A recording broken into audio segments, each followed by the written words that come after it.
Hello বন্ধুরা, কেমন আছো? আমার চ্যানেলের আরও একটি নতুন ভিডিওতে তোমাদেরকে অনেক অনেক স্বাগত আর অনেক অনেক ভালোবাসা জানিয়ে আজকে একটা নতুন ভিডিও শুরু করছি। তো দেখো, পাবদা মাছ রান্না করছি। তো আজকে রান্নাবাড়ি করে খেয়ে দিয়ে একটু বেরোবো। তো আমার বাড়ি থেকে খুব বেশি দূর নয়, তো একটা গ্রাম আছে। তো আমার একটু কিছু কাজ আছে, তো আমাকে সেখানে যেতে হবে। তো যাব, আর যতটা পারবো তোমাদের সাথে কিন্তু শেয়ার করবো, কারণ আমার গ্রামের পরিবেশ খুব আমাকে টানে, খুব ভালো লাগে। তো তোমাদেরকেও আমি শেয়ার করব।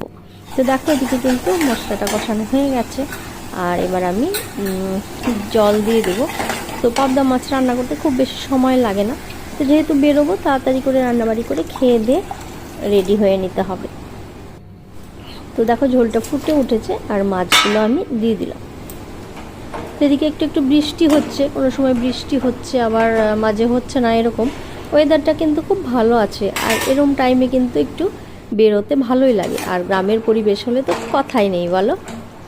আমি খুব পছন্দ করি গ্রামের পরিবেশ। তো যখন একটু সুযোগ সুবিধা হয় বেরিয়ে পড়ি। তো দেখো, আমি কিন্তু চলে এসেছি। আমার তো প্রচণ্ড ভালো লাগছে, বৃষ্টি যেহেতু হয়েছে। গাছপালাগুলো দেখেছো কতটা সতেজ হয়ে আছে। তো পুরোটাই তোমরা দেখতে থাকো, আমি আর কিছু বলবো না, তোমরাও এনজয় করো আর আমিও আর একবার এনজয় করে নিই। আর ভিডিওটা কেমন লাগলো জানাতে কিন্তু ভুলো না, লাইক করে কমেন্ট করে আমার চ্যানেলের পাশে থেকো। নতুন বন্ধুদের অনেক অনেক স্বাগত, পুরনোদের অনেক অনেক ভালোবাসা, সবাইকে আমার প্রাণ ভরা ভালোবাসা। তো ভিডিওটা জাস্ট এনজয় করো তোমরা।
তো এগুলো হচ্ছে জমিতে সবজি লাগিয়েছে, তো সেগুলোই। তো দেখো কতটা সুন্দর লাগছে দেখতে। আর এটা হচ্ছে নয়নতারা গাছ। তো আমি তো দেখে জাস্ট মুগ্ধ হয়ে গেছি। তো তো এরকম প্রাকৃতিক সৌন্দর্য দেখার জন্য কিন্তু একবার নয়, বারবার যাওয়া যায়।